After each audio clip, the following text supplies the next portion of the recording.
আজকে সকাল সকাল বানাচ্ছি পায়েস। অনেক দিন থেকেই ইচ্ছে করছিল পায়েস খেতে। তো আজকে ওয়েদারটা একটুখানি গরমটা কম আছে, কেননা কালকে একটু বৃষ্টি হয়েছে। আর এখানে ব্রেকফাস্টে ওটস, দই আর পাকা আম আমিও খেয়েছি, মা বাবাকেও দিয়েছি। তারপরে চলে এসেছি রান্নাবান্না করতে। এখানে হচ্ছে চাল কুমড়োর ঝাল। আর চাল কুমড়ো রান্না করলে খোসাটা কিন্তু একদম আমরা ফেলে দিই না। খোসাটা এইভাবে আলু দিয়ে কালো জিরা শুকনো লঙ্কা তেলে ফোড়ন দিয়ে ভাজা খেতে কিন্তু জাস্ট অসাধারণ লাগে।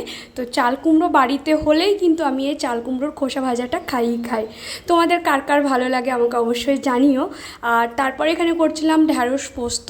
তো আগে এখানে রান্নাবান্না নিরামিষগুলো করে নিচ্ছিলাম, তারপরে করব মাছ, সেটা পরে করব, সেটার আমি আর ভিডিও করিনি।